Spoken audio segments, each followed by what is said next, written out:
tutto. So, this is a graph of comparing prices and purchasing power. So, if prices fall at the same rate that purchasing power falls, affordability stays exactly the same. But that's not how deflation plays out. When I say prices will fall, people think I mean that real prices will fall, that affordability will be better.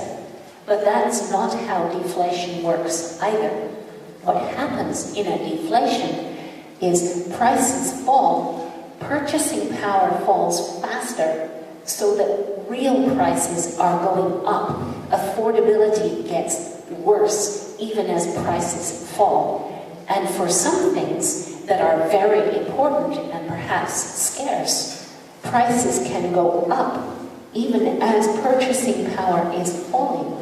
Then real prices are going up enormously. So things are getting much, much less affordable in a short time. So this is something we really need to prepare for. Questo grafico è veramente molto importante da capire, in quanto noi in genere pensiamo che bello, i prezzi scendono, quindi paghiamo meno, perché noi pensiamo che massa monetaria in uno scenario di deflazione calano i prezzi, cala la massa monetaria, quindi più o meno il prezzo reale rimane lì dov'è. Però spesso e volentieri in genere nei scenari di deflazione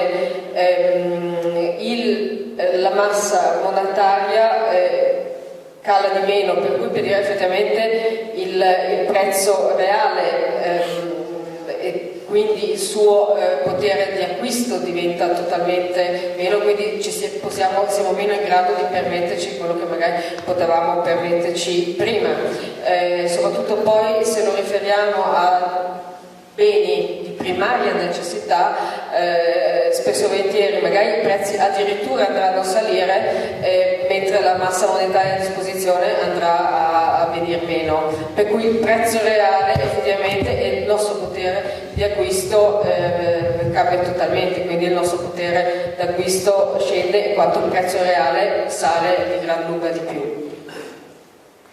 So, we need to understand the difference between inflation like in Weimar Germany or Zimbabwe and what we have lived through for the last 30 years. When you have printing of money like Germany or Zimbabwe, then you have a wealth pie that gets cut into more and more pieces, each of which is very small.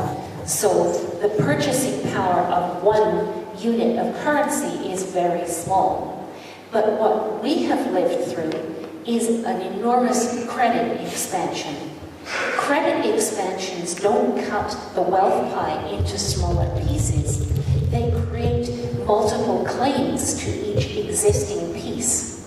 So instead of purchasing power of each piece appearing to be very small, they appear to be large, but there are multiple claims to every single one of them.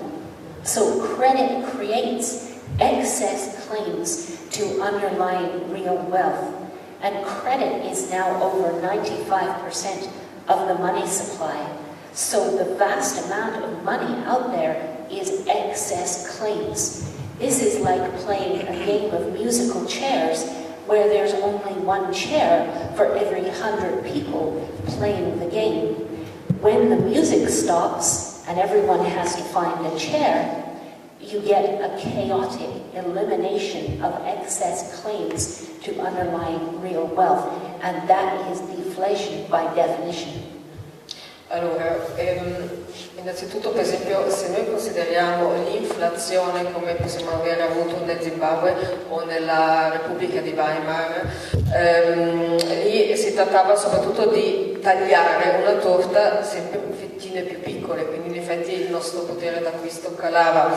Però oggi come oggi, proprio grazie a causa di questa espansione del credito, è come se noi avessimo i medesimi beni, però abbiamo sempre più persone che reclamano la loro proprietà. Lei fa lì un bellissimo, come dire, allegoria, metafora, come se facessimo un gioco delle sedie, no? Abbiamo una sedia a disposizione, 100 persone che ci girano intorno, e quando si ferma, appunto come nel gioco delle sedie, la musica, tutti si precipitano su quest'unica sedia, che ovviamente si siede solamente uno, quindi il primo che arriva, tutti gli altri rimangono fuori, però in una situazione alquanto caotica, e questo proprio significa la deflazione. So we are in a state of extend and pretend.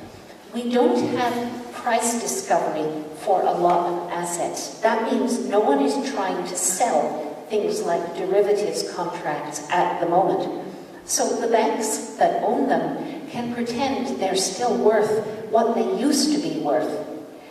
If we get to a point where people are forced to sell these assets, they will find out what someone is prepared to pay for them. We will have price discovery. It's coming. All they can do is postpone the day when they get price discovery. But when you get it, you find that these assets are worth maybe 5 cents on the dollar.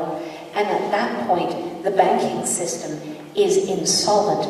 So the excess value disappears. Remember before that I said people bid up the price of assets even when the asset stays the same. Well, when you move into a period of deflation and you get price discovery, all that excess is gone. All of a sudden you're left with just the value of the asset.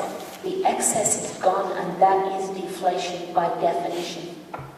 Quando noi per esempio siamo in periodo, per dire, di estensione e far finta, no? Quindi anche tante banche fanno finta che, per dire, i loro asset hanno ancora un certo tipo di valore che però in realtà assolutamente non hanno, quindi è un po' il gioco in qualche modo delle tre carte, che quando invece loro cercano, come dire, di posporre, come dire, questa scoperta della realtà più avanti possibile, in quanto poi nel momento in cui invece dovranno far scoprire che effettivamente il valore reale che loro hanno in mano è molto molto minore, quindi non riusciranno a far fronte al debito, le banche naturalmente andranno in situazione di assoluto default.